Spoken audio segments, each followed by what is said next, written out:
How many people know that it's still on the law? There's a Full Employment Act. The Full Employment Act of 1978. It says that the first responsibility of the government is to ensure full employment. Every time it mandates that the Federal Reserve, Bernanke, the engineer of all these bailouts to the rich, you know what his job is? To complete full employment. It's that act that says he has to go to Congress every 3 months. He's not supposed to be reporting about bailouts to the banks. He's supposed to be reporting about creating full employment. It's on the books. It's the Full Employment and Balanced Growth Act of 1978. When the government gives $50 billion to General Motors, it says that a condition of that money is that they shut plants and lay off workers. Not only is it unconscionable, it's illegal. It's a violation of the law. We don't gotta be defensive when we say, well, we have a right to our job. They're violating the law when they eliminate our jobs. But of course, for the workers, the only law is on the street. It's by taking over the plant. It's by mobilizing. That's our law. There ain't no law for the workers in the court. The law for us is on the street, and that's what this is all about. Employees union is robbing somebody else's workers in the airport. There's all kinds of crazy union eating union, and the enemy loves it. We need to not only not fight unions in Mexico, we need to stop fighting each other right here in Detroit. Now, the other thing I would say is that the hero worship for our president has to stop. I've been in Detroit since I was 4 months old, but for several years when I was in Chicago, I was an organizer on the south side of Chicago too. Organizers on the south side of Chicago know better than to get so isolated that they're not talking to the workers anymore. He may have talked to steel workers when he was in Chicago, but he's not talking to steel workers today. He's talking to Wall Street today. The Automobile Task Force is dead wrong. And they represent Wall Street, they don't represent us. And he's allowing them to tell him what we ought to do to save this economy. Closing 16 plants and allowing the Automobile Task Force to bless that is total brain dead economics. All of the communities that are going to be destroyed, that aren't already destroyed as a result of that decision, does not make any sense. Why should we trust Wall Street to talk about economics when Wall Street got us in this horrible mess we're in right now? Why would you go to the same people that destroyed the workers? Now, you know, my father worked for Chrysler. He was a boiler operator. He got up every morning to work at the midnight shift at Chrysler. He did it not just to put food on our table. He did it to send his children and his grandchildren to have a better life than he ever had before.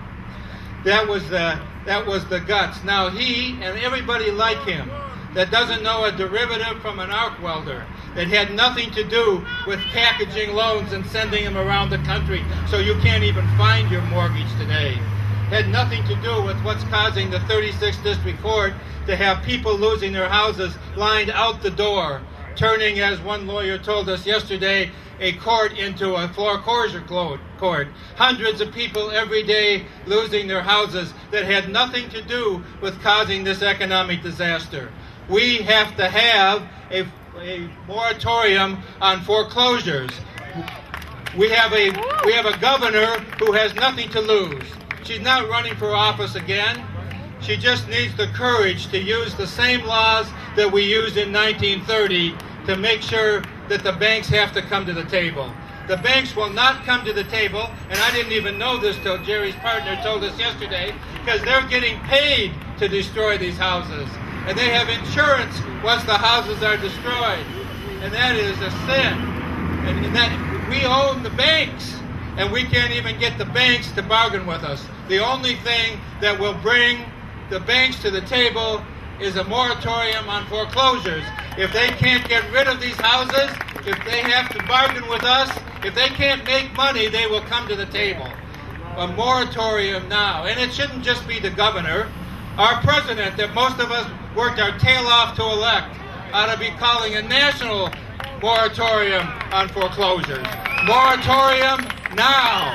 Moratorium now. Moratorium now. Moratorium now. Now there's one other thing I need to say. If you're going to a church or synagogue or mosque that isn't out here, then you need to get up in the announcement period the next time you have a service and ask people if they're going to stand with the workers. And if they're not going to stand with the workers, what in the hell are you doing there? I don't get it. I don't get why you put your money in the plate. I don't get why you go to all the potlucks. I don't get why you support institutions that don't support you. I want you to think about going to the board of your church, synagogue, mosque, and ask them to support moratorium now. And if they don't, I want you to find a house that will. The religious leaders either need to be in the street, or in my mind, they're not religious leaders.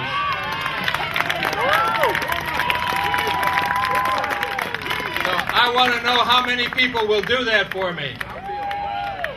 I want you to speak to your priest, your rabbi, your imam, the leaders of the church board. You want a spot on the church board meeting at the first opportunity. You want to call them to account for what's going on with your brothers and sisters.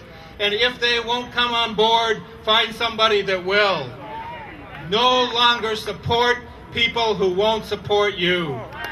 And at the same time, you need to call them to support people who are asking for a moratorium now. It's the only way we're going to save people's houses.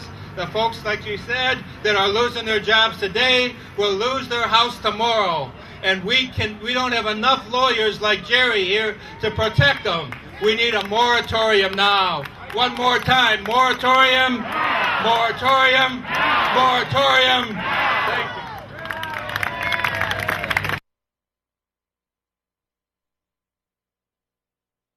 Lost trust in our banks, and frankly I've lost trust in the sense of leadership that they try to portray. We need to reinvent economics and reinvent work and reinvent corporations and reinvent unionism too. We need to just reinvent how we do the world. We just got to get over this 20th century 1950s mindset. We need a post-capitalist solution. Could you talk about who was conspicuously absent here? Well, you mean at the National Summit? Yes. First of all, they don't have the labor movement represented in labor's capital. That's number one. They made no attempt to do so. They don't really have any regard for the common person either. They don't have the working people, the unemployed, the homeless, the people who've lost their jobs. They don't have anybody in the retiree ranks or even white collar represented. They don't really have the public represented. This is a closed circle of power elite self-congratulating themselves that they can still get the Titanic into port. Ordinary people who said, I've had enough, and the only way we're going to have a chance. We don't have any lawyers that are going to help us. We don't have politicians that are going to help us. We don't have anyone that's going to help us. We got to help ourselves.